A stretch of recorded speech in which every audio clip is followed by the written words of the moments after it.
when you're in need of a light to illuminate your dives and also be a fiesta, the SD08 has you covered. Today, we're going to look at the Sofirn SD08. It's one of their brand new models, and Sofirn contacted me and asked if I'd like to review one of their brand new lights. So I definitely said yes. You know what's really cool is out of all the companies I've worked with so far, Sofirn has been one of the best to work with. They're just an absolute delight. And they didn't even ask me to make a video. So this isn't sponsored. They just sent it to me and they wanted my personal feedback, which I sent them, and I wanted to make a video on this anyways, to tell you what I think about it as well. And if you like the SD08 and are thinking of purchasing it, check out in the description below. I have a link there that if you use that to purchase the light, it will help support the channel, and I really appreciate it. Now, I live in Seattle as well, so that's pretty murky and pretty cold waters often in this time of season, and I wanted to put at least 10 dives on it before I gave it a good review. So let's get into it. This dive torch costs about $60 on Amazon, and first impressions, it turned out really nice. Unboxing it came with a very streamlined box, minimalistic, but it was presented well. I dived with it in all sorts of conditions, including night dives, some current dives, some murky, heavily silted dives, and some dives with decent visibility. This dive torch has a maximum lumens of 3,200, and that looks like BAM! And 1,000 on medium, and in 300 on the slowest setting. And it includes a unique mode I've never seen on a dive torch before, RGB mode. You know, I kind of wonder how I feel about this. Let me know how you feel about it. It is kind of a gimmicky feature, but it's kind of interesting too. It has approximately 8-degree beam, but after some testing, I kind of feel like it was more towards 15 to 18 degree because I compared it to another similar light and it felt like more about 18 degree. The color temperature is around 6,500 Kelvin, which is a nice soft white light. Daylight cool. You can take it with you down to 100 meters, which is plenty for most, but for those avid tech divers that are looking to go deeper than 100 meter, this isn't for them. But there's very few of those, so this is a good light for most divers. Inside, we see a battery. It's kind of a proprietary battery, but what's cool is you can charge it with USB-C right there. And I can see that there's 2 small O-rings that protect the light and keep it pressurized. And it's fairly simple to put the battery in and take it out. So every single time you charge it, you'll open it like this, take out the battery. You can check the O-rings for debris or like little dirt or sand. And then once it's charged, put it back in and screw it back on. I might screw it back on while charging as well because I'm paranoid about dirt getting in there. This thing's about 124 millimeters and 37 millimeters wide. And it's about 127 grams. It's also important to note about the runtime of the dive torch. At the highest setting, it's 1.25 hours. At the medium, it's 2.75 hours. And the lowest, 7.25 hours. So that is enough for a full day of diving. But maybe you might have to charge it at the end of the day, depending how much you're using, the high or the medium. Generally, I don't run with my dive torches on high always. Usually I'm on low until I need something higher, then I'll bump it up. So this could last my style at least maybe 2 days, but I'll probably charge it every single day. But I wanted to put it to the real test. So I burned down the battery twice in a small water container at its highest setting. At 1.25 hours, it was only supposed to last 75 minutes, but it actually lasted around 100 minutes and 108 minutes on the second time. So that's pretty good burn time. It's actually higher than what's advertised. One thing I want to call out is there's very limited mounting options. The only thing here is the little hole in the back, and it comes with this lanyard, so that's nice. I pretty much just installed the lanyard. It doesn't come with this clip, but I prefer to clip everything because that's just my style. It may not be for everybody, but I clip it and I attach it to a D-ring. Either if it's in my pocket, it's in a D-ring. If it's on my BCD, it's on a D-ring. I always have it on a D-ring. But there's limited mounting options. You're going to basically hold it like this while in use. Across the dives, it performed admirably. There was one dive where I think it was the second dive I used it. It kind of went a little squirrely on me. It's actually my wife. She was operating it and she was turning it from high, I think, down to low and turned it off and into RGB mode. And she tried turning back on and it didn't turn on, which is weird. We thought maybe it flooded, maybe the O-ring went bad. This is like the second dive, so I'm fairly new to this light still. However, we got back, I opened it up, it wasn't flooded, I charged the battery, and for the rest of the dives ever since then, it's had no problem. I even tested this several times, charging it to max, putting on high and running it down, and I haven't had any issues since then. So it was kind of a fluke. I think maybe, I can't remember if I had charged it out of the box when I first received it, so maybe it just wasn't charged very well, but I didn't see it necessarily indicate that to me that it was low. But I'm gonna chalk that up as a fluke. It hasn't happened to me since. And I'm gonna continue to dive with it, so I'll give an update if I prove otherwise. But otherwise, it's been really reliable. I just wanted to mention that one time where it kind of died out on us about halfway through the dive.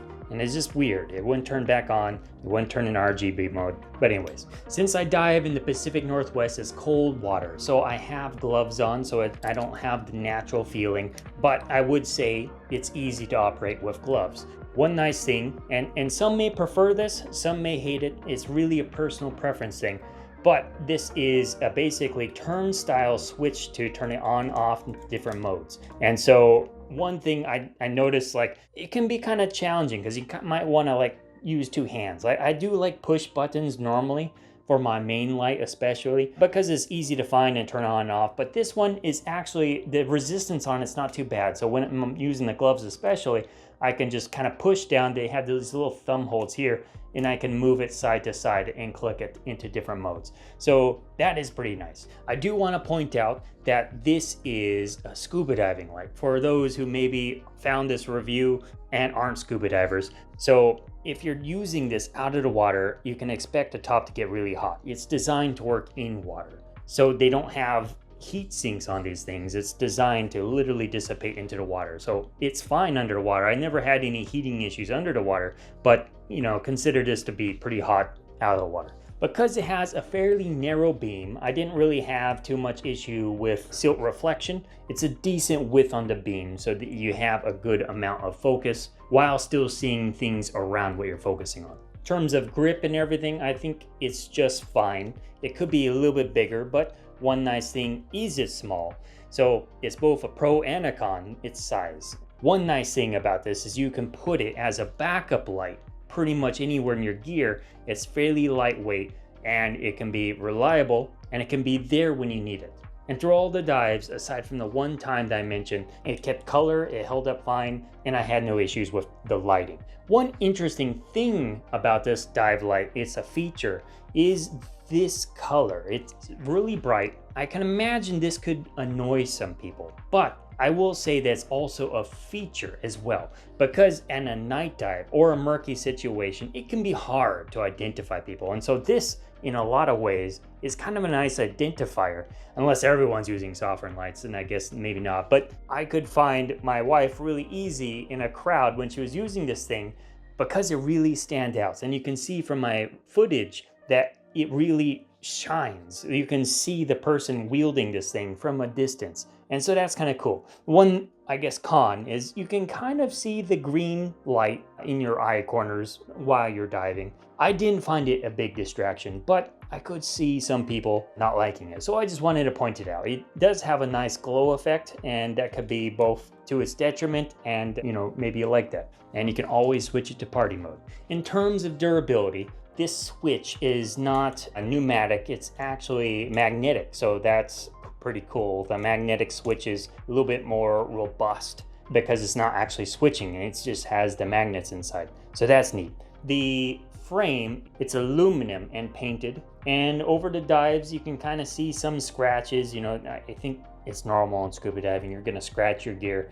It's gonna be a little rough, but I will say I wasn't babying this thing and it held up just fine. Otherwise, I don't see any maintenance issues. I think it's fairly low maintenance, which is a nice feature. And to get something to compare against, it's not necessarily in the same league but this is generally my main light, a Big Blue TL 5200, which this is not a review for, but I have summoned it to be my baseline light that I'm going to compare all other dive lights to. So this is going to be my model. So in some of the footage, when I'm shining another light right next to it, it's always going to be this thing to kind of give you an idea of a relative comparison.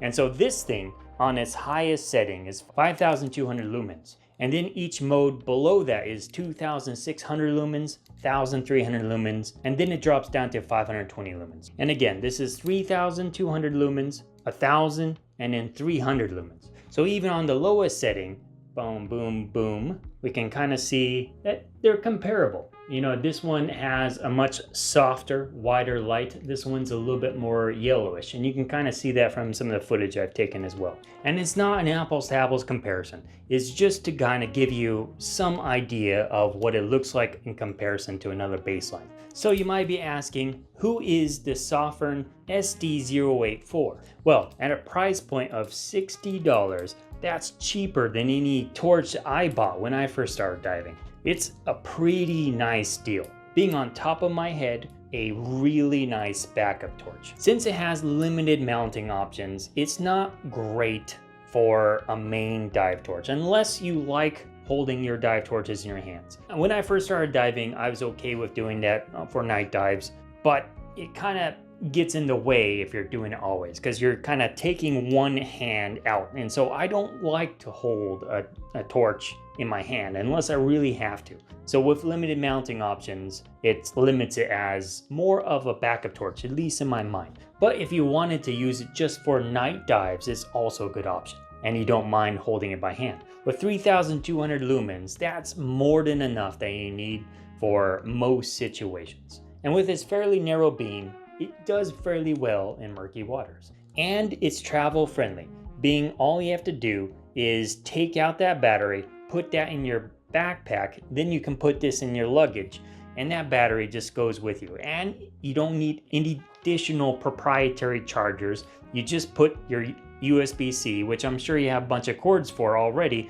and you just charge it straight through USB-C, which is nice. It's definitely glove friendly. And even though I'm not a fan of these rotary switches, at least not for my main light, these are also nice for backup torches, because often these are going to be in your pocket. And so if you have a button press torch, it's very likely that's going to be pushed in your pocket. You don't have to worry about with the SD08 because it is the twist top. So if you're looking for a decent budget backup torch, this is perfect. It's really a great price for 3,200 lumens for the usability, and I'm going to definitely be using this as my backup torch as well. And as I said, as a bonus, this is a really nice feature just to make yourself visible, especially during night dives. And you can't miss this low battery indicator. Oh, I forgot to mention, this is actually a battery indicator too. So as it's going through the different phases of the battery, it'll eventually start flashing green, and then it'll start flashing or stable red, and then I think it's flashing red. Anyways, you can kind of tell the battery through this light, and so that's very hard to miss. So that's a Sofirn SD08. Let me know what you think in the comments below. The more you know, the more you'll love and protect the ocean. And if you're interested in watching more gear reviews and perhaps other dive torches I reviewed, check out this playlist here. And if you're just looking for general advice of what to look for in your own dive gear, especially I'm going to be having a torch video soon, check that out here. And until next time.